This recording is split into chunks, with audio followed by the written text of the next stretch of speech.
A millionaire demanded his wife become a different person for one night, but what she did instead at his luxury gala changed his life forever. Before we start the story, leave a comment telling us which city you're watching from. And at the end, don't forget to rate this story from 0 to 10. Enjoy the story. The ballroom was a galaxy of shimmering lights suspended from a ceiling painted to look like a midnight sky. Crystal glasses chimed like tiny bells, a delicate counterpoint to the low hum of expensive conversations. This was Richard Sterling's universe, the annual Sterling Enterprises Gala, a pinnacle event where the city's elite orbited him, their brilliant, smiling faces tilted in deference. He stood at the center, a sun king in a bespoke tuxedo, his laugh effortless and his handshake firm. He was a master of this domain, a man who built skyscrapers that scraped the heavens, and tonight he was closing a deal that would secure his legacy. Across the sprawling marble floor, near a pillar half hidden by a monstrous floral arrangement, stood his wife, Elena. She was an anomaly in this glittering cosmos. Her dress was a simple, dark blue fabric that fell without the architectural precision of the couture gowns surrounding her. Her hair was tied back in a simple knot, and her face, devoid of the glamorous mask worn by the other women, looked pale under the fierce chandeliers. She held a glass of water, watching the bubbles rise as if they held the secrets of the universe. To Richard, she was not just an anomaly. She was a smudge on his otherwise perfect portrait of success. An inconvenient truth from a past he'd worked tirelessly to outgrow. He saw the glances thrown her way, quick, pitying, and dismissive. He felt each one like a physical blow to his reputation.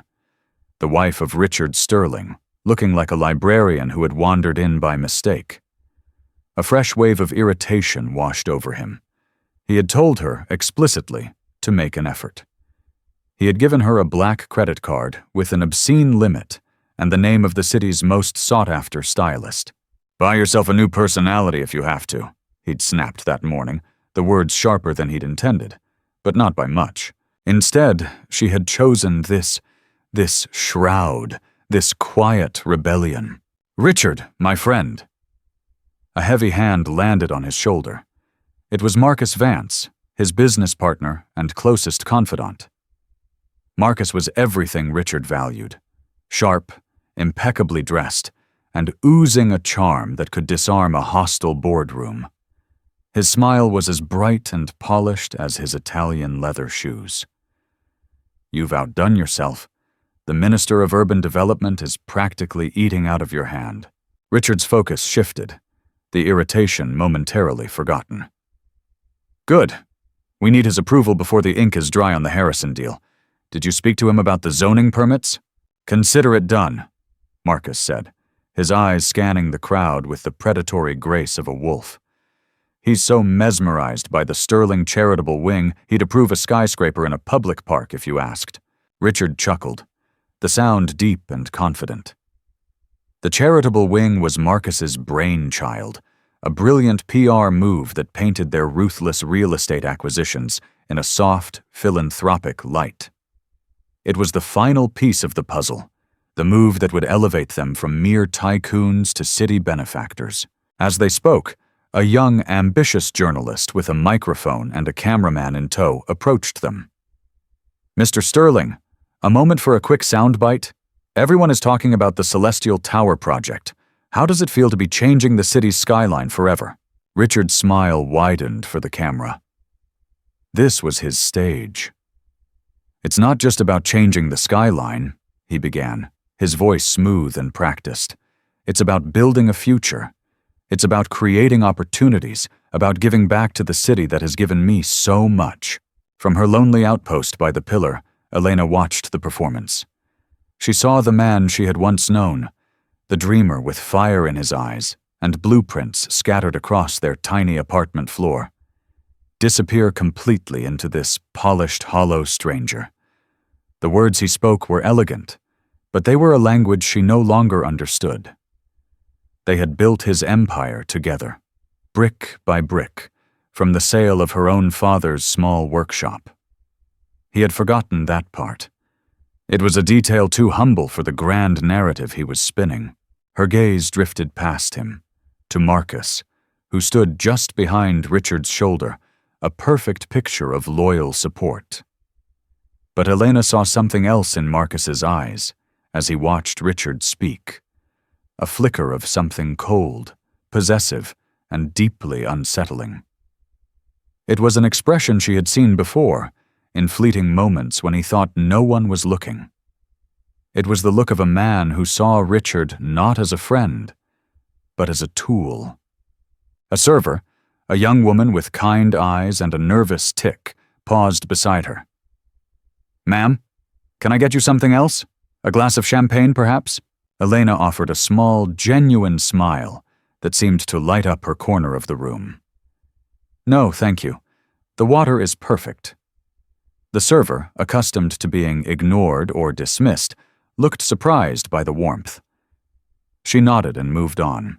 Richard, having finished his interview, finally allowed his gaze to sweep over to his wife. His eyes narrowed.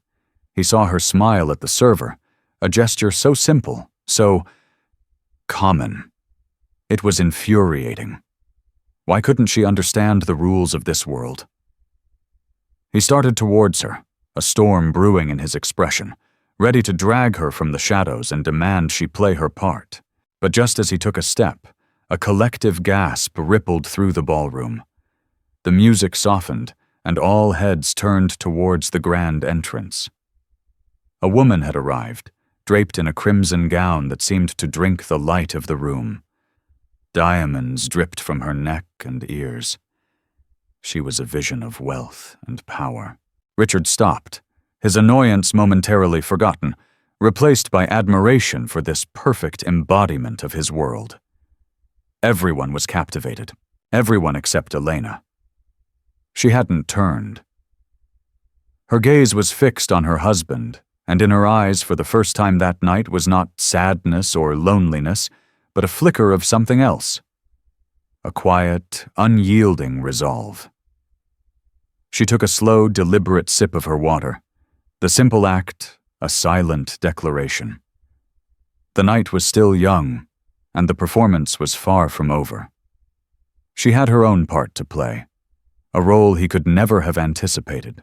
The silence in their penthouse was a living thing, a stark contrast to the echoing opulence of the gala they had just left. It was a cavernous space, with floor-to-ceiling windows that displayed the city's glittering tapestry like a captive jewel.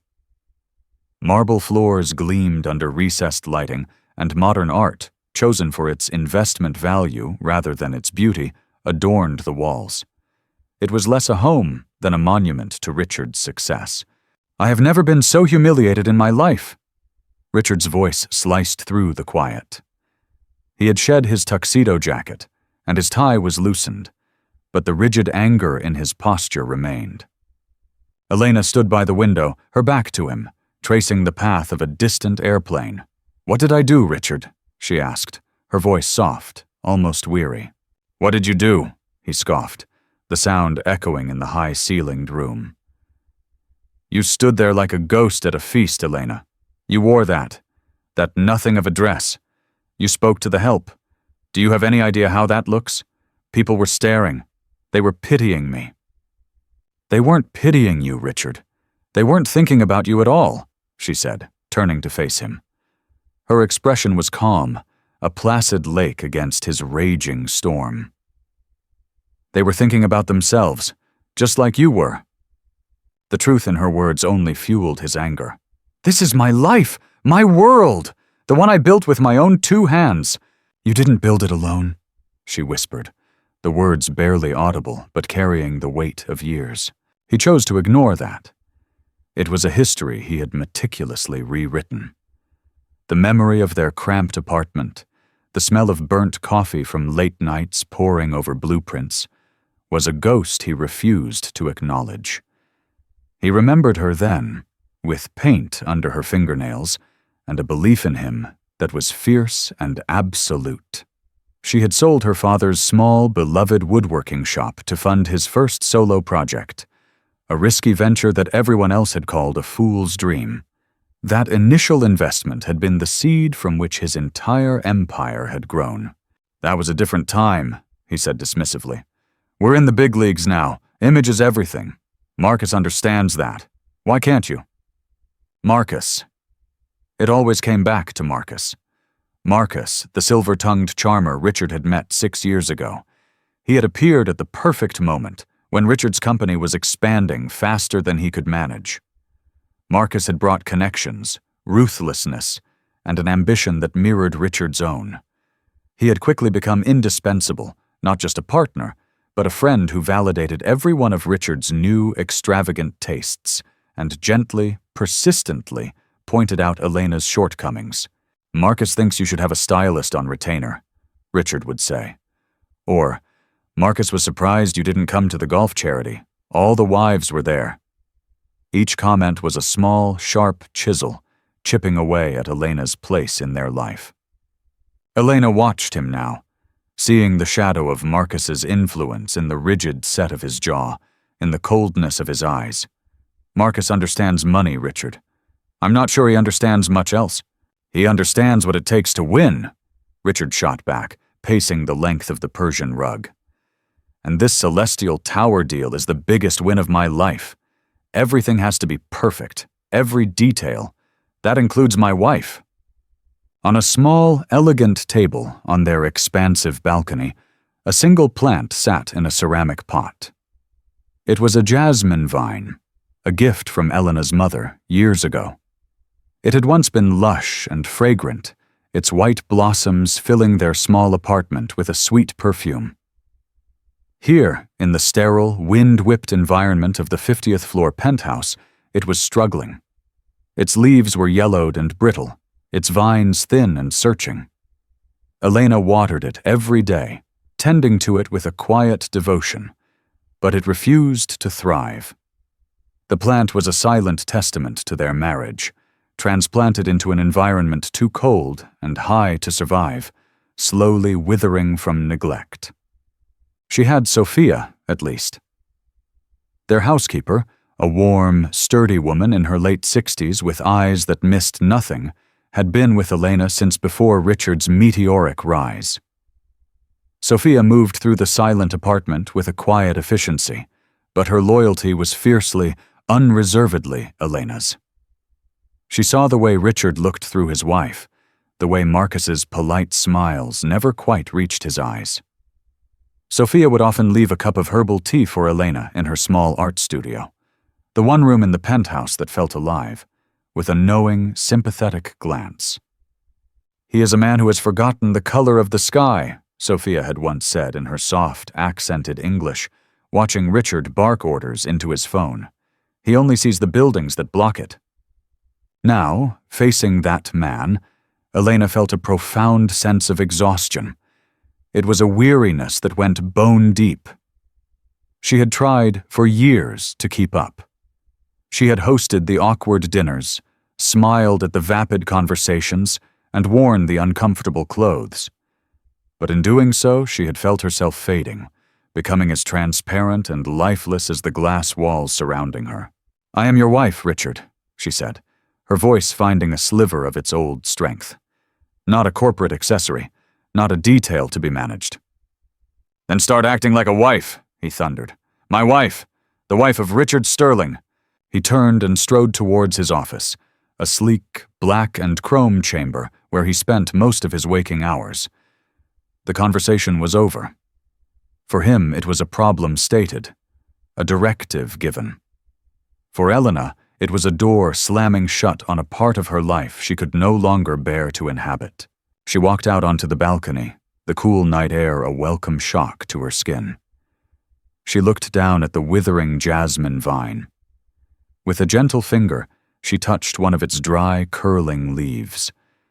She had been tending to this dying thing for so long, hoping for a sign of life, a single white blossom.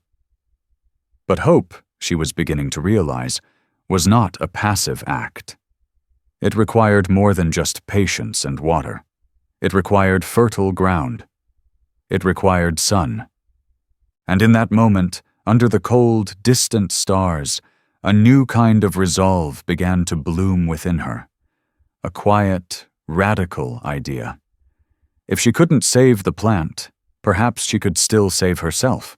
The announcement arrived via a sleek, embossed invitation delivered by a courier. The Celestial Charity Gala.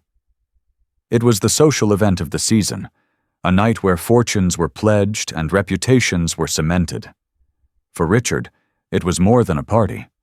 It was the grand stage for the unveiling of the Celestial Tower project. His investors, partners, and rivals would all be there. The city's media would broadcast it live. It was, in his words, the night that makes or breaks us. He slapped the invitation down on the granite island in their kitchen one morning, where Elena was quietly sipping her tea.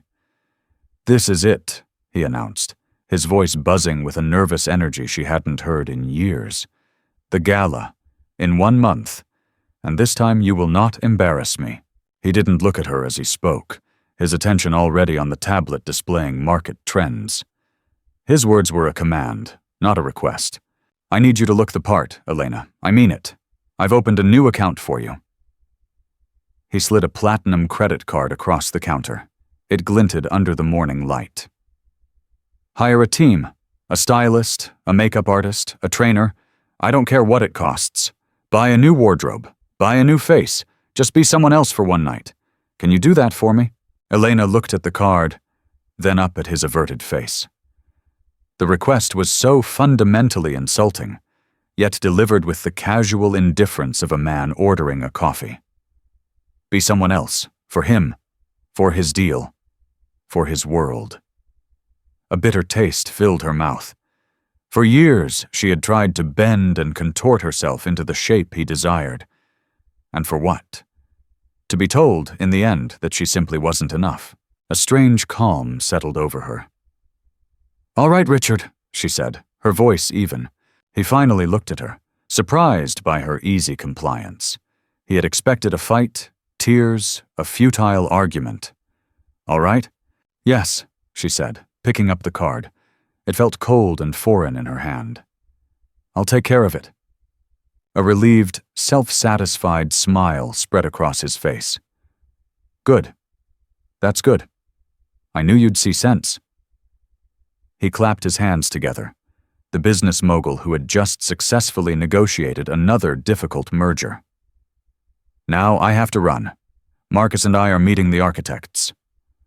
He leaned in, hesitated, and gave her a stiff, awkward peck on the cheek before striding out of the apartment, his mind already on concrete and steel. But Elena had no intention of visiting the glossy, sterile boutiques of the city's luxury district. The next day, dressed in simple jeans and a sweater, she took a taxi not to the gilded heart of the city, but to the forgotten fringes. She directed the driver to a neighborhood Richard wouldn't even fly over in his helicopter. A place of brick warehouses, faded murals, and the vibrant, chaotic pulse of real life. She found what she was looking for, the Northwood Community Arts Center. It was a modest, slightly dilapidated building, but through its large, grimy windows, she could see splashes of brilliant color. The sound of a struggling piano and children's laughter spilled out onto the street. Taking a deep breath, she pushed open the heavy wooden door. The air inside smelled of turpentine, clay, and something else. Hope. The space was a riot of creativity. Canvases in various states of completion were propped against walls. Pottery wheels stood silent, spattered with dried clay. A group of children was gathered around a long table, messily painting a large banner. A young man with kind, intelligent eyes and streaks of blue paint in his dark, unruly hair looked up from the canvas he was working on. He was tall and lean, with an artist's long, expressive fingers. "Can I help you?" he asked, his voice warm and a little wary. I hope so," Elena said, feeling a flutter of nervousness. This world felt more real and therefore more intimidating than any of Richard's boardrooms. "My name is Elena," I was wondering if you accept donations." The young man's face brightened. "Donations are our lifeblood. I'm Leo," he said, wiping a paint-stained hand on his jeans before offering it to her. His handshake was firm. "We're always short on supplies. Canvases, brushes, paint for the kids' program." Elena held up the platinum credit card. "I was thinking of something a little more substantial." Leo's eyebrows shot up. He looked from the card to her simple clothes, a flicker of confusion in his eyes. "I don't understand. This center," Elena began, her voice gaining confidence as she looked around at the raw, beautiful art, at the focused faces of the children. "It's important. Places like this are important. I want to help. What do you need? New equipment? Repairs for the building? An expanded program?" Over the next few weeks, Elena became a quiet fixture at the center. She didn't just write checks. She listened. She learned the names of the children. She spoke to Leo about his own art, powerful, evocative portraits of the people in his community. She saw how the center was a sanctuary, a place where people who were overlooked by the rest of the city could find a voice. She used Richard's money, but not on herself. She bought a new kiln for the pottery studio, state-of-the-art canvases for the painters, and mountains of supplies for the children's classes. She paid for the leaky roof to be repaired, and for a new coat of paint on the faded facade. She didn't hire a stylist. She hired a retired art teacher to run a new after-school program. With each purchase, with each small improvement to the center, she felt a part of herself, long dormant, reawakening. The money, which had once felt like a symbol of her gilded cage, was becoming a tool for creation, for connection. Leo watched her, his initial suspicion replaced by a deep, quiet admiration. He saw past the platinum card to the woman who sat with a shy, 7-year-old girl named Maya, patiently showing her how to mix colors. He saw the genuine joy in her eyes when an elderly man finished his first sculpture. "You're not like the other patrons we've had," he said to her one afternoon as they stood watching the kids paint. "They send a check, get their name on a plaque, and never come back." Elena smiled, a real smile that reached her eyes. "I'm not a patron, Leo. I'm just remembering who I used to be." She was an artist. Before Richard, before the money, she had painted. Her hands, which had grown soft and idle, now found their way back to clay and charcoal. Leo encouraged her, setting up a small, quiet corner for her to work. And as she worked, the hollow ache in her chest began to fill with something new. Purpose. At home, Richard noticed a change, but he misinterpreted it. He saw a new light in her eyes and assumed the shopping and pampering were doing her good. "Feeling better, I see," he commented one evening, barely looking up from his phone. "Good. Keep it up. Just remember what it's all for." Oh, she remembered. She looked down at her hands, dusty with charcoal from the center, and knew with a certainty that shook her to the core that she wasn't doing this for him at all. She was doing it for herself. And the gala, which had once loomed as a night of humiliation, now looked like something else entirely. An opportunity. A stage for a very different kind of performance. Richard's world operated on a strict, predictable schedule. Markets opened and closed, meetings were set in stone, and his evenings were a carefully curated rotation of business dinners and networking events. Elena's sudden, unexplained absences were a disruption to this perfect order, a variable he couldn't control. "Where were you this afternoon?" he asked one evening, his tone laced with suspicion. "I called your cell. It went straight to voicemail." "I was out," Elena replied calmly, not looking up from the book she was reading. It was a book of poetry Leo had recommended. "Out where?" "The driver said he dropped you off downtown. Not at the salon, not at the boutiques. He said it was some rundown industrial area." "I was exploring," she said, turning a page. Her evasiveness was like a hook in his mind. The more she deflected, the more his imagination, goaded by years of corporate paranoia, ran wild. He couldn't fathom a world beyond his own, so her motives had to exist within its framework. Money or another man. Marcus, ever the loyal friend, was more than happy to water the seeds of doubt. They were in Richard's office, a glass box overlooking the city, nursing glasses of aged whiskey. "It's the money, Richard," Marcus said, swirling the amber liquid in his glass. "You give a woman like Elena. No offense, she's sweet, but she's not used to this world. A limitless credit card, and she's bound to get in over her head. Maybe she's embarrassed to tell you what she's been spending it on." He paused, letting the insinuation hang in the air. "Or maybe it's not for her." "What are you implying?" Richard asked, his jaw tight. "I'm not implying anything," Marcus said, raising his hands in a gesture of innocence. "I'm just saying, a woman feeling neglected? Sometimes they seek validation elsewhere.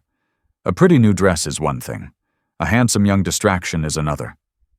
The words were poison, and they went straight into Richard's bloodstream. He thought of the new light in Elena's eyes, her quiet smiles, her infuriating serenity.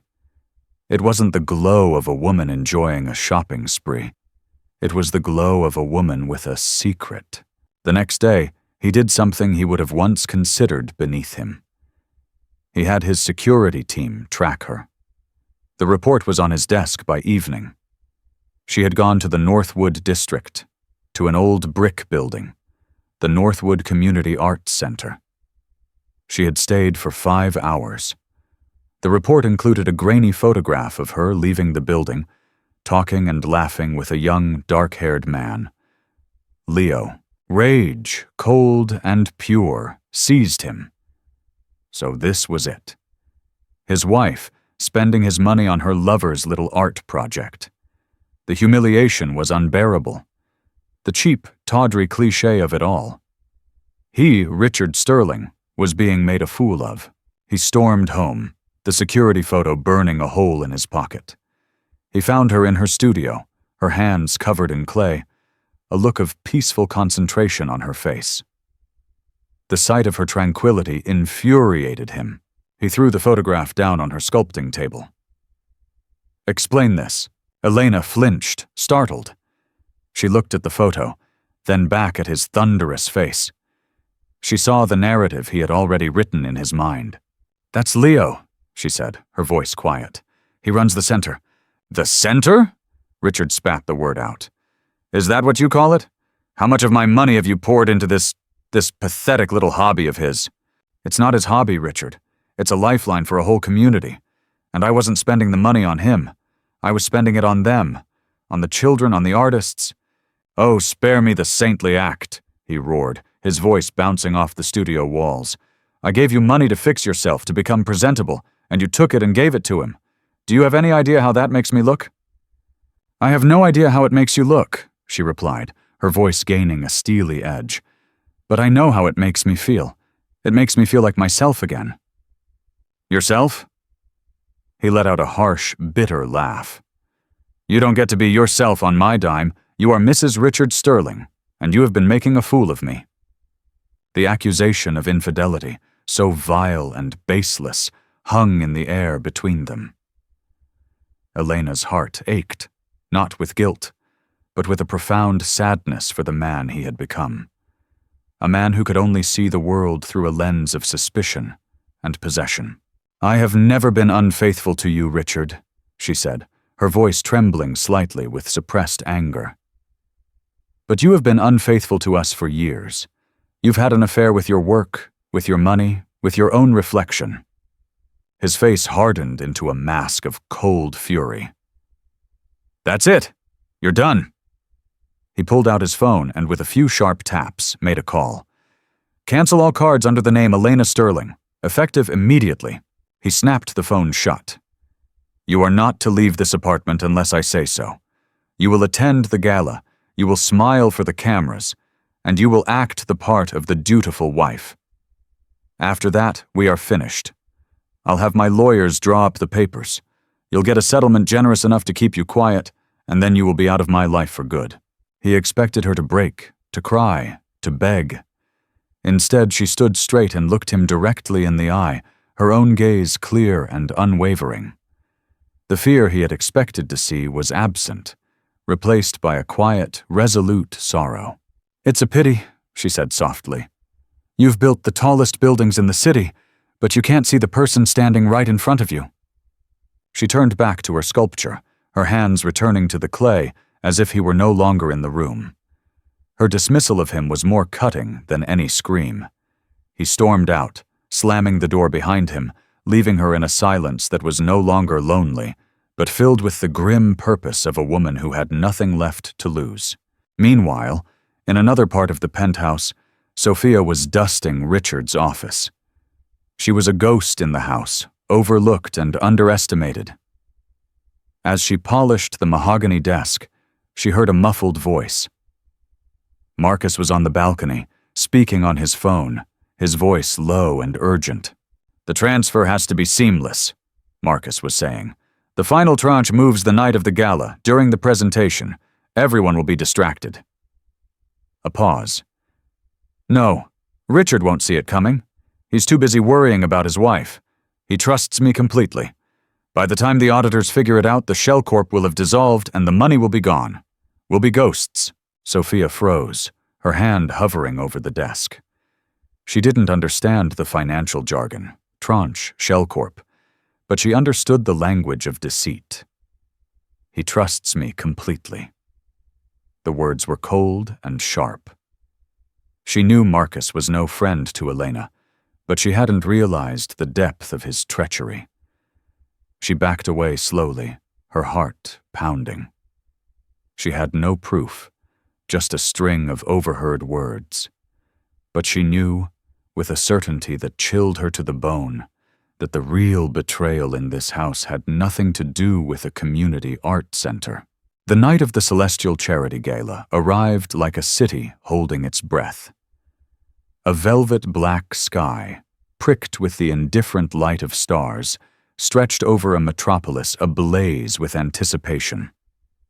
The gala was being held on the top floor of the newly completed Sterling Tower, 100 stories of glass and steel that was Richard's magnum opus. The ballroom was an architectural marvel, with panoramic windows offering a godlike view of the glittering city below. The air was thick with the scent of expensive perfume and the quiet, predatory hum of power. Richard stood at the epicenter of it all, a king in his court. He was magnificent. His tuxedo was tailored to perfection, his smile was blinding, and his confidence was a tangible force field. The Harrison deal was all but signed, and tonight was his victory lap.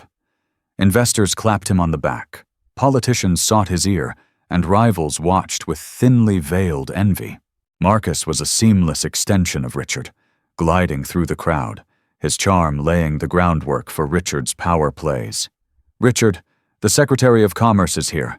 He wants a word about the waterfront development," he'd murmur, steering Richard towards another crucial conversation. He was the perfect second in command, loyal and ruthlessly efficient. "Where's Elena?" Marcus asked, his voice a low, concerned whisper in Richard's ear. "She's cutting it a bit close, isn't she? I hope she hasn't decided to make a scene." "She'll be here," Richard said, his jaw tightening, "and she will behave. I've made that perfectly clear." He had arranged for a car and a pre-selected, obscenely expensive gown to be sent to the penthouse. He envisioned her arriving cowed and defeated, a beautiful, silent accessory to be paraded on his arm. A final public display of his control before he discarded her. He stepped up to the podium on the main stage, the crowd falling into a respectful hush. Spotlights converged on him, bleaching the color from the room. "Friends, colleagues, partners," he began, his voice resonating with practiced charisma. "Tonight, we don't just celebrate a building. We celebrate a vision of a bold, prosperous future for our city." He spoke of growth, of ambition, of the relentless upward climb. Then, he gestured towards Marcus, who joined him on stage to a round of applause. "This vision isn't mine alone," Richard continued, placing a hand on Marcus's shoulder. "It's one I share with my brilliant partner Marcus Vance. And it was Marcus who insisted that our success must be tied to a greater purpose. Which is why tonight, I'm proud to officially announce the creation of the Sterling Foundation's new charitable wing." He launched into the details of the foundation: a state-of-the-art community center, job training programs, scholarships for underprivileged youth. It was a masterpiece of public relations, crafted by Marcus to soften the hard edges of their corporate rating. The crowd was captivated, their applause echoing through the vast ballroom. This was the moment Richard had been working towards, not just a tycoon, but a philanthropist, a city father. It was then that the grand double doors at the entrance of the ballroom swung silently open. A wave of murmurs rippled through the audience. A woman stood silhouetted against the light of the hallway. It was Elena, but it was not the Elena anyone expected. She was not wearing the glittering, jewel-encrusted gown Richard had sent. She wore a simple, impeccably tailored dress of deep charcoal gray. It was elegant but understated, a statement of quiet confidence, not extravagant wealth. Her hair was down, falling in soft waves around her shoulders. Her face was luminous, her expression serene and purposeful. She wore no jewelry save for her simple wedding band. She didn't look like a defeated woman. She looked powerful. Heads turned, conversations faltered. She wasn't a spectacle of wealth, but her understated grace commanded more attention than any diamond. Richard froze at the podium, his speech dying on his lips. This was not submission. This was a declaration of war. A cold fury, mingled with a sliver of genuine shock, washed over him.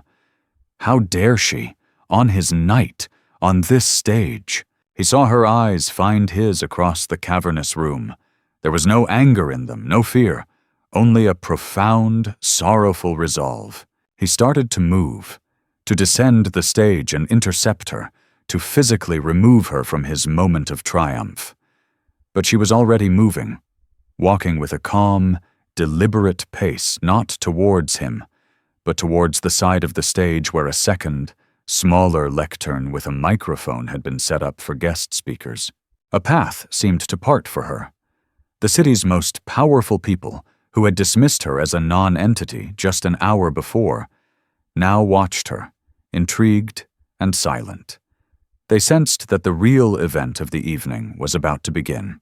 Marcus shot Richard a panicked look. "What is she doing? Richard, stop her!" But Richard was rooted to the spot, mesmerized by this stranger who was his wife. She reached the microphone, her hands steady. She looked out over the sea of stunned, curious faces. She took a deep breath, and the entire glittering world of Richard Sterling held its breath with her. The crisis had arrived, not with a scream, but with a quiet, unshakable poise that was more terrifying than any outburst. The silence in the ballroom was absolute. It was a heavy, expectant void, broken only by the distant, mournful cry of a siren rising from the city streets below. Elena stood at the lectern, the lights of the stage illuminating the quiet strength in her face. She looked not at Richard, but at the assembled crowd, the architects of the city's power. "Good evening," she began, her voice calm and clear, amplified throughout the vast space. It was a voice no one in that room, including her husband, had ever truly heard before. "My name is Elena Sterling. Many of you know my husband, Richard. You know him as a builder, a visionary." Richard, still frozen on the main stage, felt a hot flush of shame and anger. He started to signal for security, to have the microphone cut, but a strange, morbid curiosity held him in place. What could she possibly say? Expose their broken marriage? Accuse him of neglect? It would be embarrassing, but survivable. "My husband just spoke about his vision for the future and about his new charitable foundation," Elena continued, her gaze sweeping across the room. "It's a noble idea, to give back to the city, to help those less fortunate. But I've learned recently that sometimes, to truly help, you have to do more than just write a check. You have to listen.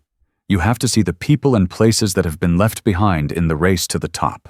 Behind her, a massive screen that had been displaying the Sterling Enterprises logo flickered to life. It was not a corporate video. The first image was of the faded, peeling facade of the Northwood Community Arts Center. A gasp went through the crowd.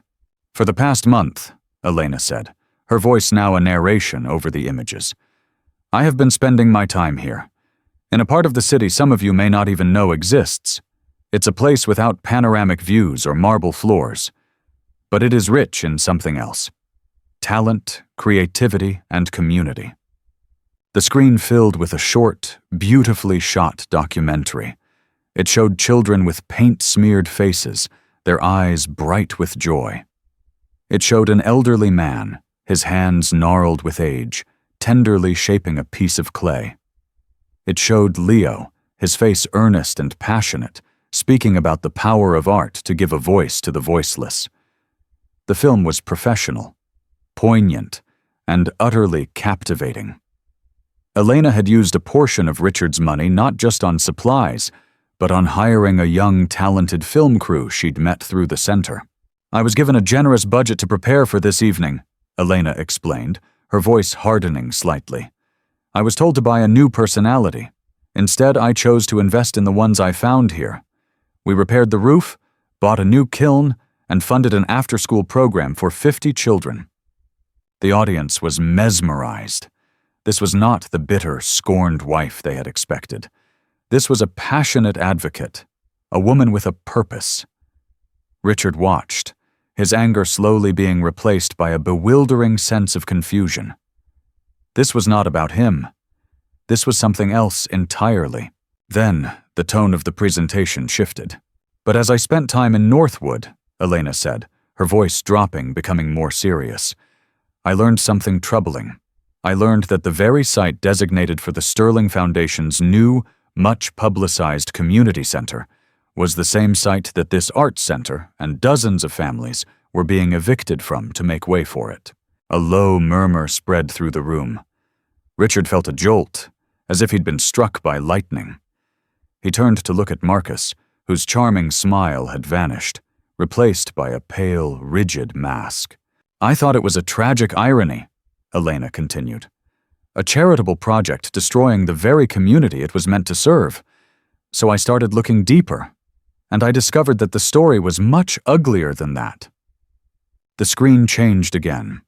It now displayed a complex web of corporate documents, flowchart arrows connecting a series of numbered companies. "The land for the new center was purchased by Sterling Enterprises for $30 million, Elena said, her voice ringing with cold, hard clarity. "It was purchased from a holding company called Argent Properties. But what the board of Sterling Enterprises wasn't told is that Argent Properties had bought that same piece of land just 3 weeks prior for only $5 million. The murmuring grew louder. The investors in the room were now leaning forward, their faces grim. This was a language they understood all too well. "And who?" Elena asked, her voice dropping to a near whisper as she looked directly at Marcus for the first time. "Is the sole owner of Argent Properties?" She didn't need to answer. The final document flashed on the screen, an incorporation paper from an offshore account. And at the bottom, a clear, undeniable signature. Marcus Vance. The revelation landed like a bomb. The room erupted. Marcus had used Richard's own charitable foundation as a vehicle to defraud him, buying land on the cheap and selling it back to their own company at a 500% markup, pocketing a cool $25 million. The charity wing was a sham, a cover for the biggest deal of his life. Richard stared at Marcus, his mind struggling to process the betrayal. The years of friendship, the shared triumphs, the unwavering loyalty, it was all a lie. Marcus had been playing him, using his trust, his ambition, and even his failing marriage as a distraction. The paranoia he'd stoked about Elena, it was all a smokescreen. Marcus lunged for the microphone, his face a mask of desperate rage. "She's lying! This is a fabrication! The hysterical revenge of a bitter woman!" But Elena was prepared. "I thought you might say that," she said calmly. The final piece of evidence appeared. It was an audio file. Sophia, the quiet, invisible housekeeper, had taken a monumental risk. After overhearing Marcus's call, she had used a simple recording app on an old phone she'd hidden in Richard's office. The sound was tinny but clear. It was Marcus's voice, arrogant and triumphant from the call she had overheard.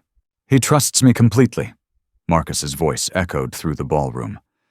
"By the time the auditors figure it out, the Shell Corp will have dissolved, and the money will be gone. We'll be ghosts." The silence that followed was deafening. It was over. The betrayal was complete, public, and undeniable. Marcus stood exposed, his charm stripped away to reveal the ugly greed beneath. He looked wildly around the room, at the faces of the people who had adored him minutes before, now staring at him with contempt. He saw Richard, whose face was a canvas of shock, devastation, and dawning, soul-crushing realization. He had been betrayed by his best friend and saved by the wife he had cast aside. With a choked cry, Marcus turned and bolted, pushing through the stunned crowd, trying to flee the scene of his public execution. But security, alerted by a signal from Elena's small team, was already moving to block the exits. His escape was cut off. He was trapped in the ruin he had built. Richard didn't watch him go. He could only stare at Elena, who stood on the stage not in triumph, but with a look of profound, weary sadness. She had not done this for revenge. She had done it to reveal the truth. In saving his company from ruin, she had utterly destroyed his world. And in the wreckage, for the first time in years, he finally saw her. Weeks bled into a month of quiet, public ruin. The fallout from the gala was a media firestorm. Marcus Vance was entangled in a legal battle that stripped away his assets and his reputation, leaving him a pariah. The Celestial Tower project was stalled, mired in investigations. Richard Sterling's name, once a symbol of untouchable success, was now synonymous with scandal and a particular kind of blindness. He had lost millions, but what felt more significant was the loss of his own self-conception. The king had been deposed, not by a rival, but by his own colossal ignorance. He was adrift in the silent, cavernous penthouse. The staff had been let go, all except for Sophia, who came and went with a quiet dignity, her presence a silent reproach and a strange comfort. The chrome and glass that had once felt like armor now felt like a cage. He would stand for hours at the window, not looking at the skyline he had conquered, but at the empty space where Elena used to be. The whispers of the city's elite had faded, replaced by an echoing loneliness.